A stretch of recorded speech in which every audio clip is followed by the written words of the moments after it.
Today I'm honored to introduce Dr. Sylvester Ullo. Dr. Ullo is an accomplished orthopedic surgeon and author of several books. He was born in Liberia, West Africa, in a small town called Pleebo. When he was 13 years old, civil war broke out in his native country, a civil war that would kill thousands, including relatives and friends. Just a teenager, he fled his home alone and spent the next 6 years moving from refugee camp to refugee camp in neighboring Ivory Coast and Ghana. His gripping and inspirational story is documented in his memoir, The Boy from Pleebo. He finally made his way to the United States, and he wanted to embark on his lifelong dream of becoming a physician. By then, however, he was 24 years old with only a fragmented high school education. He put himself through college while working overtime, beginning as a nurse's aide. Dr. Ullo graduated with a Bachelor of Science degree in Biological Sciences from the University of Maryland, College Park. He went to medical school at Wright State University's Boonshoff School of Medicine in Dayton, Ohio. He completed his orthopedic surgical residency at the University of Wisconsin Hospital and Clinics. He then went on to pursue orthopedic sports medicine, specialized training in the management of sports-specific injuries at the University of Kentucky. And Dr. Ullo joined Via Christi in Wichita in 2018. He has done television and radio interviews, has been profiled in the Wisconsin State Journal, and has had numerous speaking engagements. When he's not practicing medicine, or spending time with his wife and 3 children, or cooking a Liberian cuisine, he loves to write. Please welcome Dr. Ullo.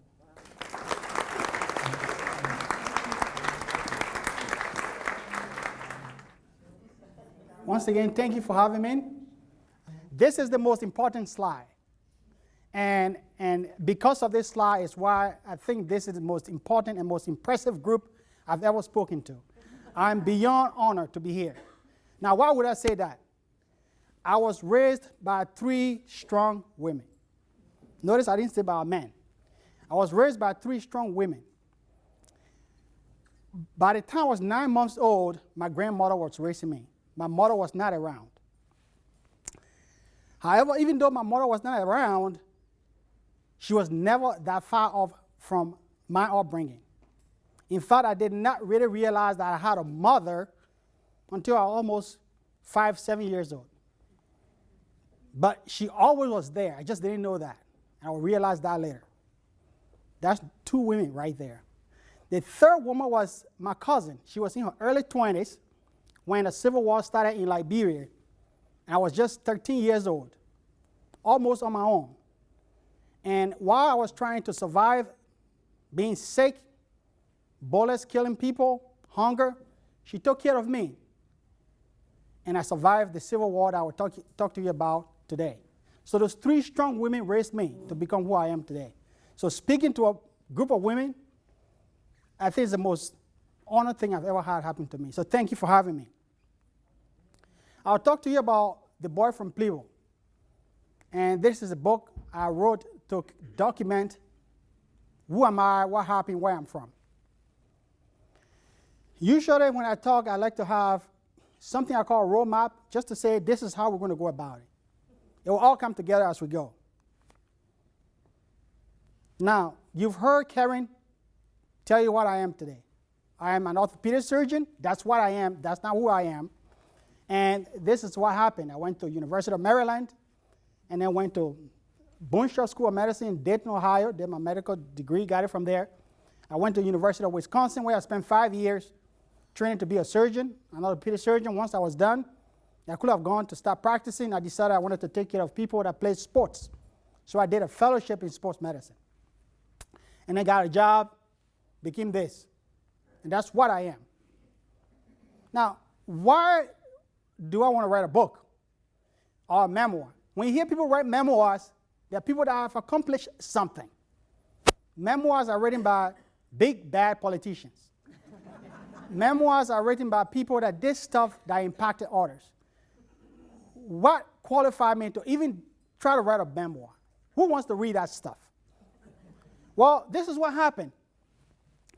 When I came to the United States, things were different. Life got better, and I started thinking back. Well, things happen. Stuff happened along the way. Things are good now, but a lot of stuff happened. And each time I thought about it, I said, you know what? Maybe I need to tell people about this. The other thing that happened is when I grew up in a small town. And most people that were living in this town were illiterate. They couldn't write. My grandmother never went to school at all, never went to classroom. But we learned stories. We didn't have electricity most of the time.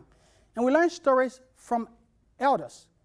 And those stories were passed on by mouth from one generation to the next generation. Once we got around and we started leaving the small town and coming to places that are the United States, those stories disappeared. I mean, those stories, I still think about it, and I want to be able to tell those stories today, but I don't remember all the details. If those stories had been written, they would be around today. And so I thought, well, maybe I should write this stuff down so that somebody will remember one day. Well, something always happened to a guy. I met a girl in medical school. And if this is too loud, let me know. Is it too loud? Okay. So I met this girl in medical school, and she thinks she's African. She's not. Her parents are African. But she grew up in Chicago. She was 3 years old when her parents moved to the south side of Chicago, and she grew up there. So she knew not much about Africa. She'd never been to Africa. So I would tell her about myself. She would ask me, so what happened? And I would tell her these stories. And then I realized, you know what? She might be around for a longer time than I think. We may have kids one day. And I would like them to know about this story. And so I started thinking, maybe I should write it down so the kids can read it instead of me trying to repeat everything. And as I get older, I might forget. So I decided to write. And then my first year of training at University of Wisconsin, I started writing this stuff down. And then I quickly realized this story was not just about me. This was a story about an entire country. It was a story about an entire generation that grew up with me. It was a story that was way beyond me. So I decided maybe write this thing so people can read about and learn about Liberia and the kids of my generation. So I decided to write a memoir. Now, Liberia. Liberia is a small country in West Africa. This is the map of Africa, and Liberia is right here. This little thing you see is Liberia.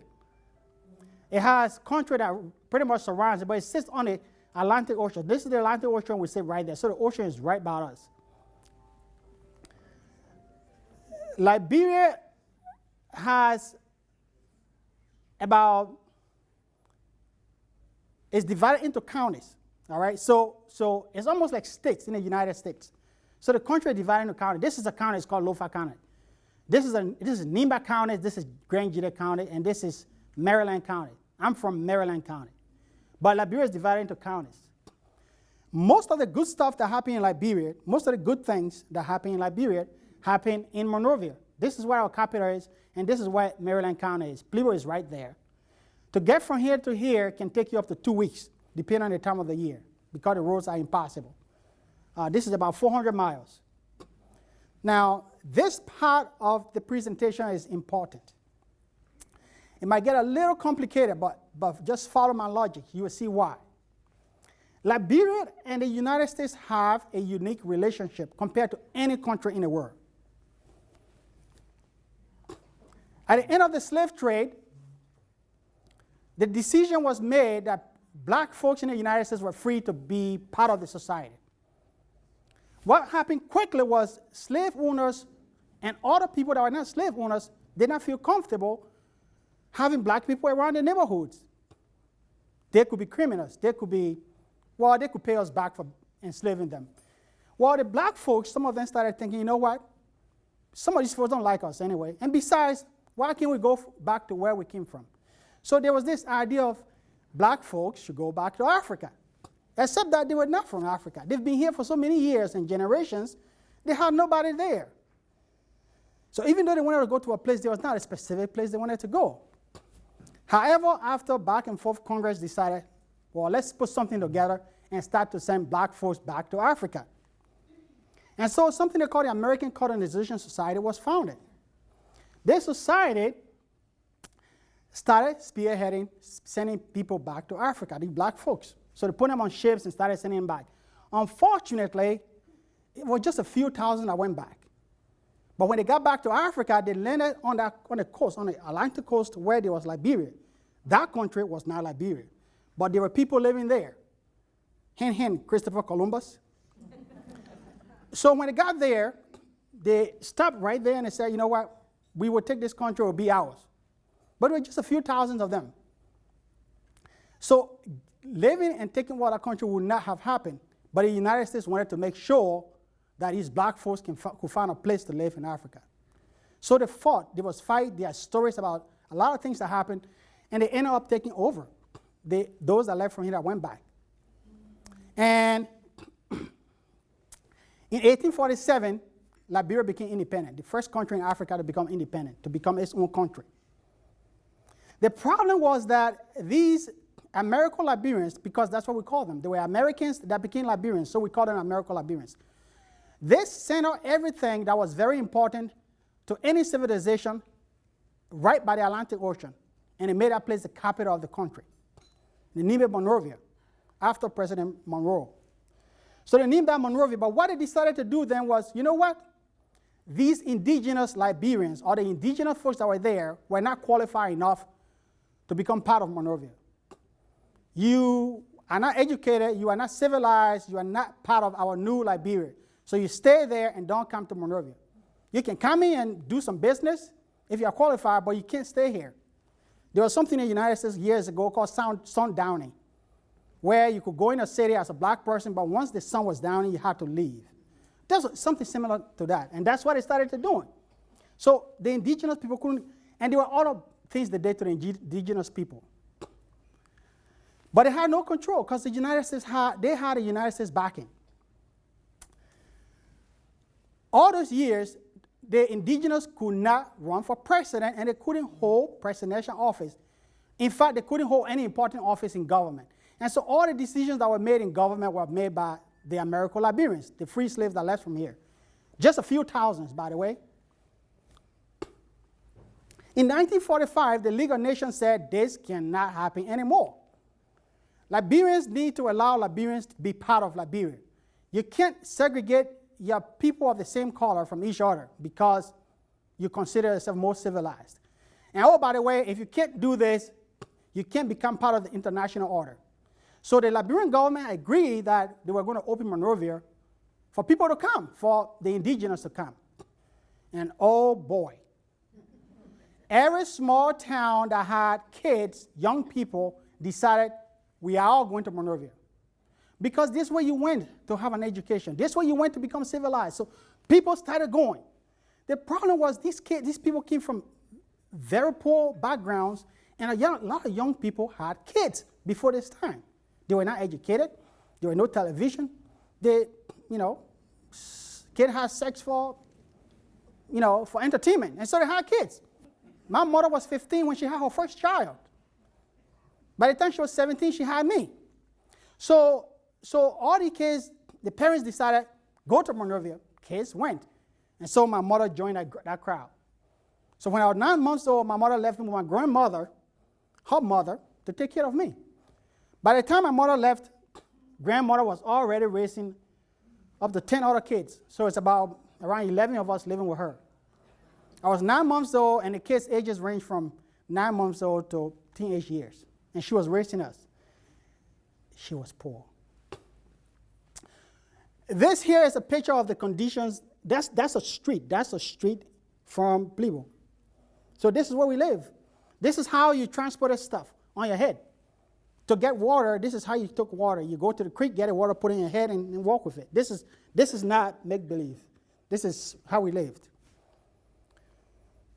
Now, a little switching gears. Politics and ethnicity in Liberia mix together pretty commonly. So this is the map of Liberia. Again, there are counties. We have about 15 counties in Liberia. So 15 counties are akin to states. 16 tribes, 30 languages. And as you can tell, if you have all these tribes and languages, sometimes people don't get along. And when people don't get along, there can be fights, okay? This here is called Nimba County, and this is called Grand Jita County. These are neighbors. And there are two tribes that live there. There is a tribe that is called the Crown tribe, and there is a tribe that is called the Gio tribe. So Crown tribe lives in Grand Jita County, and the Gio tribe lives here. My mother was from here. My father came from here. They came from Grand Jita County to move here, and this is where I was born. This is where I lived my entire life. I knew nothing about these people. Because by the time I was 9 months old, my father was also gone, and my father's parents were also gone. So I learned nothing about these people. But in Liberia, if your father is from a certain tribe, that's the tribe you are. We speak a language here called Grebo. That's all I could speak when I was growing up. It's sad, I can't speak it that well anymore. But Grebo here. So Maryland, Grand Jita County, I want you to focus on these two. Technically, I'm from here. But in reality, I'm actually from here because this is all I know about. Now, from 1847 to 1980, again, the presidents of Liberia were always descendants of American Liberian. You had to have some kind of connection with the free slaves that went back to become president. And then so decisions that were made did not benefit the indigenous people. They didn't have to, because who cares? Whatever. And so these people live around and decided, well, let's just take it. We can't do anything. America backs these people. We can't do anything. What you will realize, though, after 1947, when all these young folks flooded Monrovia, they started getting educated. In fact, the Liberian military opened up and decided to invite the indigenous to enlist in the military because the American Liberians became smarter. We're not going to have our kids being part of the military that much unless they have to be officers.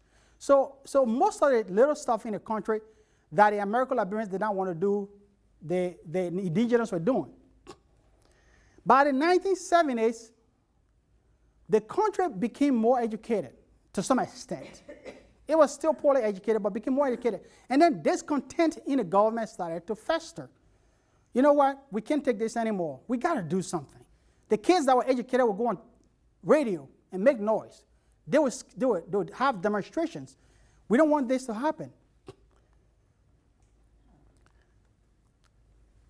In 1979, a certain event happened that would change the country. We eat rice in Liberia as our staple food, but we don't grow rice. In fact, Liberians are not good farmers. So the rice we eat in Liberia is imported from other countries. Up to 1979, the rice importation in Liberia was managed by the government, and the government controlled the price of rice. The government, mind you, is ruled by the American Liberians. The majority of the population, which is about 3.5 to 4 million people, is all folks that are not American Liberian. The president at the time was called William Tubbard. That's the gentleman standing right there. That's Nixon, that's him. This is the White House. Decided he would increase the price of rice. It was a good decision in his mind because he was paying more money to bring the rice in. So to be able to make that money that he was paying to bring the rice in, he had to increase the rice. The folks didn't like it. The Liberians did not like it. Either because the price was increased or because they were already mad at the American Liberian, but everybody went nuts. And students, university students, common people, market women, they are very powerful in Liberia. Women that make market, very powerful. They went in the streets, they couldn't take it, and they started marching. And the university students decided to march on the executive mansion. The executive mansion is the White House. And they marched on the executive mansion, and they said, we can't take this anymore. No. And he told his soldiers, he said, scare them away. Just fire some bullets away and scare them, they will run. Instead of doing that, the soldiers shot amongst the students. And they killed a bunch of them. And oh boy, it went really nuts. On April 12, 1980, early in the morning, this guy, his name is Samuel Doe. He's just as skinny, as young as he looked, 27 years old. He was trained by the American Special Forces. So remember, the United States was training our soldiers in all these years. He walked in the executive mansion, the White House, and shot the president. He killed the president with his buddies, a bunch of buddies of him. And he announced, he said, today the end of American Liberian rule is over, and I'm now president. Or at least we are taking over the government. So he took over.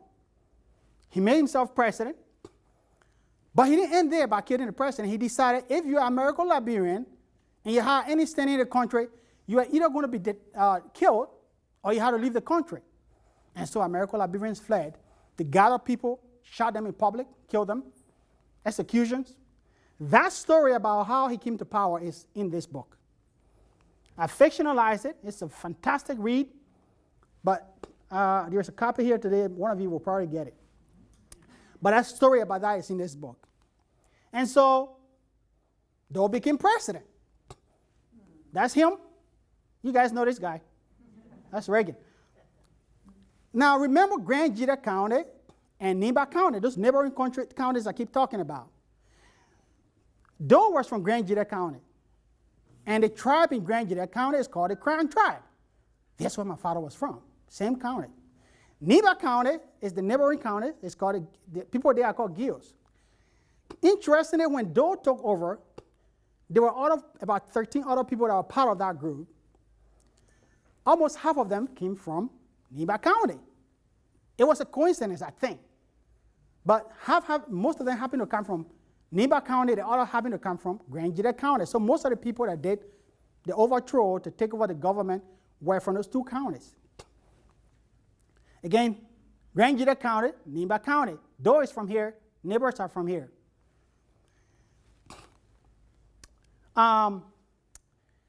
For some reason, after a few months, maybe less than a year or so, there was discontent amongst those people that took over. And Doe declared himself the sole president and the sole leader of that group, but I guess everybody else did not agree and did not like it. So they wanted to kill him. Or at least that's why he told the population that they wanted to kill him. So every few months, there would be an announcement that, oh, Mr. So-so-so, part of the original group, tried to kill the president. And he failed. Guess what happens to him? Bye-bye. He kills him.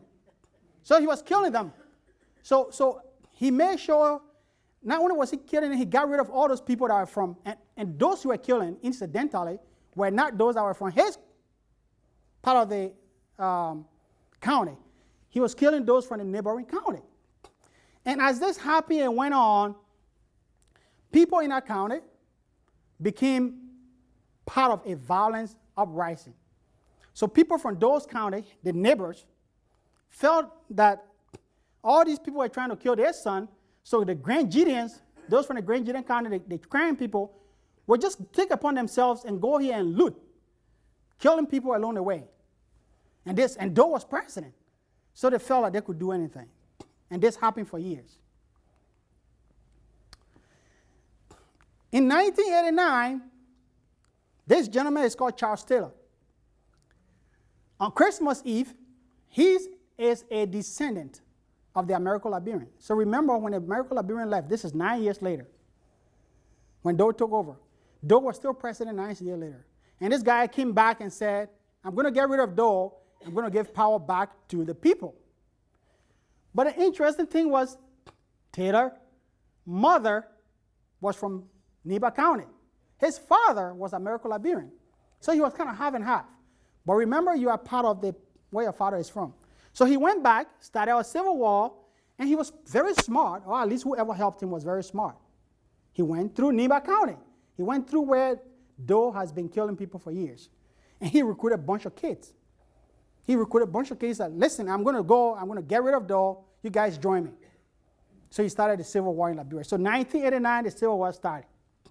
And the Gills that joined Charles Taylor decided, now we got to take it back on those people.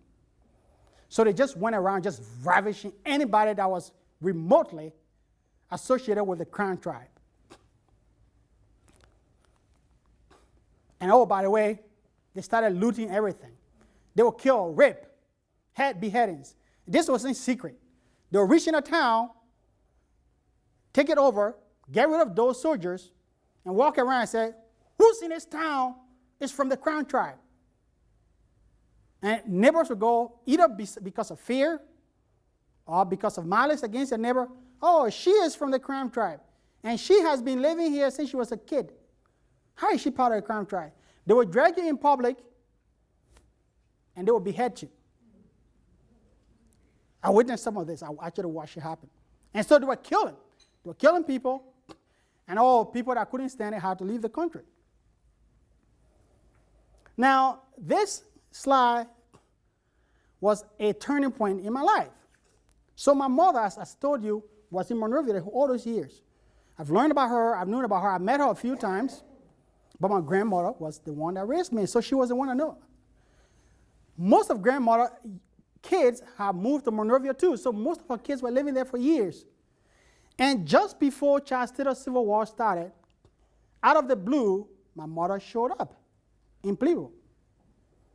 Now, my mother and I had a good contract. I had to do well in school, and she was going to get me to Monrovia. Because Monrovia is where you wanted to go. I had to do well in school, and she was going to get me to Monrovia. So she shows up in the middle, unexpectedly. Oh, my goodness, my mother's going to take me to Monrovia. This is time. No. When she came, she said, you know what? I got even better news. I'm going closer to heaven.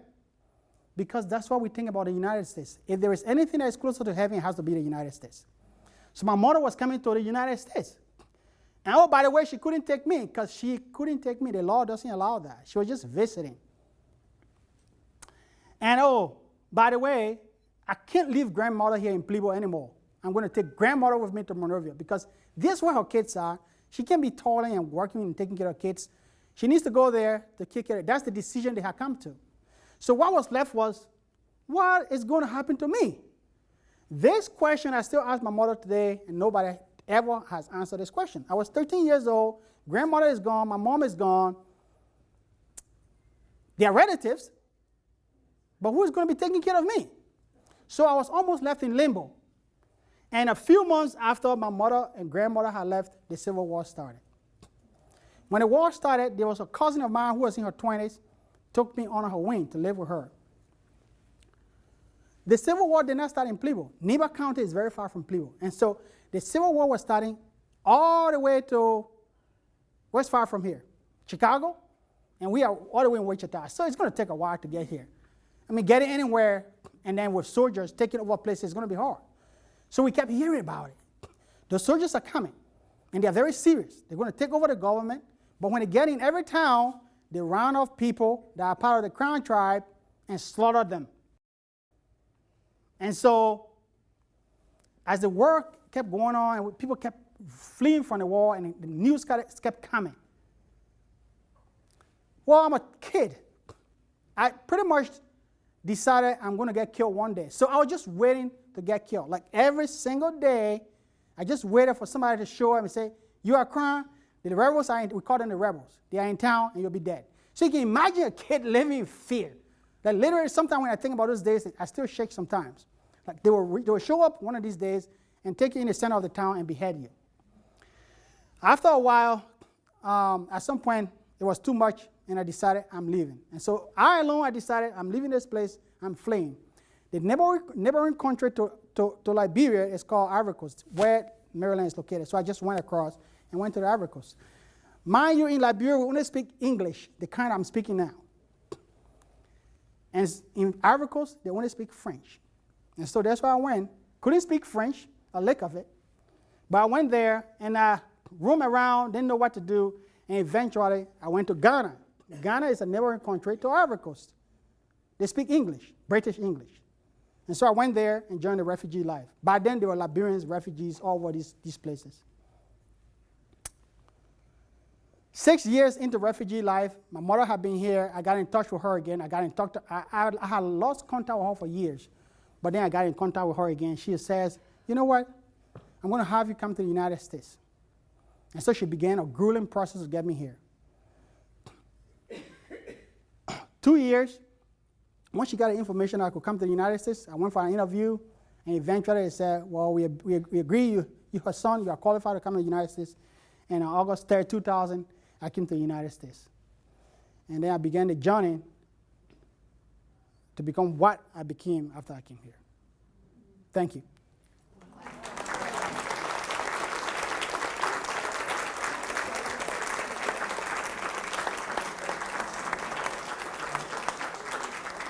take questions. Yes.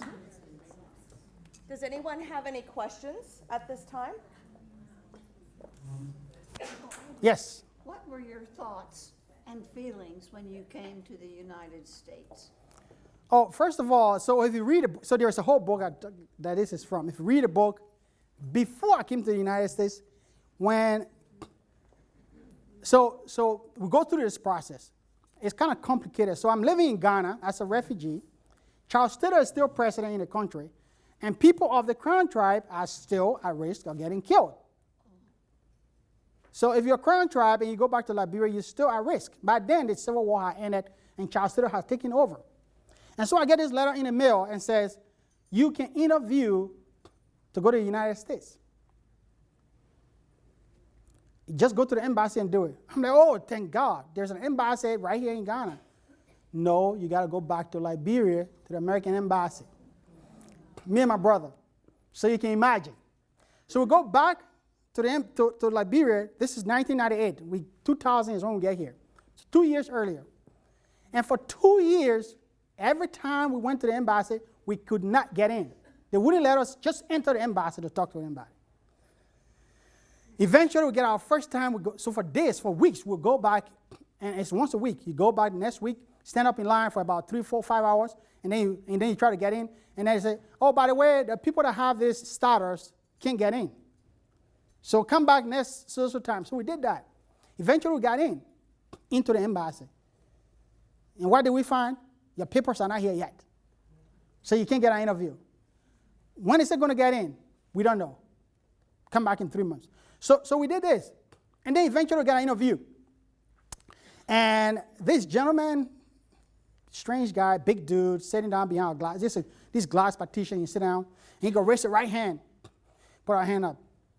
You swear to say anything about it, nothing but the truth, blah, blah, blah, blah. Yes. 5 minutes later, bam. Qualified to go to the United States. And we walk out of that room, we get in a taxi cab, and I'm screaming. So that is before I get here, obviously. Going to the United States. I said, come back next week for your passports, and you are good to go. So the next week we show up. The lady behind the counter says, sorry, your passports are not ready yet. So we go back. So when can we get it? I don't know. The next week we show up. Sorry, your passports are not ready yet. So now I'm in misery. Okay, they're going to take this away from us. The next week we show up. Sorry, your passports are not ready yet. So something is not right. Because the white guy told us we're going to go to the United States. That's this black lady who's doing this. So there was a gentleman who worked for the government at the time who happened to be a family friend, knew this lady somehow, and said, I will talk to her. So called my mother. She was working as a CNA, as an NA, nursing assistant, $6 an hour. She's like, send us some money. So she sent $250. That was almost an entire paycheck. So the guy takes the money, and the next week we go, our passports are ready. So we came here. Obviously, when you get to the United States, I mean, there's nothing closer to heaven than here. So I just felt like I was in heaven. When I got here, I have been out of high school since I was 19, almost 20 years old. 20 years old, that's when I graduated from high school. So for 6 years, for about 4 years, I had not gone to school. So when I got here, I said, well, I want to be a doctor. I always wanted to be a doctor. They're like, well, you got to go to college and you got to apply. No, I can't just say I want to be a doctor and just go to doctor school. No. And my mom said, well, by the way, you need a job too. So I said, well, okay then. So I decided to get a job, and I go to 2 universities at the same time. So I went to one university in the morning, and then go to another university in the evening, and then go to work on the weekends. That's how you do it when you get to the United States. Yes? When did you learn English since you were living with your grandmother? So the way we communicate in Liberia is speaking English. Oh, it is? That's correct. 16 languages, 16 tribes, about 30. So it's hard to communicate with different tribes. So English, our national language. Even with your grandmother? That's correct. I speak my grandmother's language with her. She can't speak English, but if I speak to somebody else, it's going to be English. So we spoke English. Now, English is different, and obviously, the more you spend time reading books, the better you become at speaking English. So if you spoke to a different Liberian, they might sound a little bit difficult to understand, that you probably have to understand me because I spend my time reading a lot of books. Yeah. Did some agency meet you and help you become adjusted to the U.S.? No, I didn't need that. No. But that happens to people that come as refugees. Yeah. We did not come as refugees. We came as immigrants. So immigrants are people that decide to leave their country and move to another country to live. And so that's what our status when we came here. But refugees that come for that get resettled. Right. Yes, ma'am. In the middle of a war-torn country, I'm trying to get my head around, how did you communicate with your family and your mother being in the United States? I didn't. How did she find you? And So Ivory Coast, when the war started, I had a cousin who was also of the Crown tribe, but his father was of the Crown tribe, and his father was a big deal in town. So when the war started, they were the first that fled the country. Okay, they fled and went to the Ivory Coast. And when he was there, remember my mom made that visit. I visited to come to the United States. Her elder sister had come years earlier. So her sister was here, and her sister said, come and visit me to help me with my child. And so she came here. That sister had a son that was left behind in Ivory Coast, that was in the Ivory Coast. And he happened to get in touch with his mother. And when my mother left, I thought she never made it in the United States for almost 3 years. I don't know where she was. So because I wasn't talking to anybody. And one day, the girl, my cousin that took care of me, I talked about, she was making business. And she would go to the Ivory Coast to buy salt, peppers, and little goods and bring it back during the war. And that's how we survived. So she would sell stuff and then go back, and then she would bring stuff. She happened to meet him. And he goes, oh my God, here you are. I got Sylvester's mother's number. She's in the United States with my mom. So that day I got it. So there was a piece of paper. I don't know. I should have kept all these mementos. But there's a piece of paper that I know it was on. When she gave it to me, that was the day I decided I could leave Liberia, and there was somebody that was going to help me out. So when I went to refugee life as a kid, I wasn't just going blindly. I knew I had my mother's number. I memorized it so many ways, but I still kept that piece of paper. And I went to the Ivory Coast. When I got to the Ivory Coast, I found a public phone, and I called her for the first time.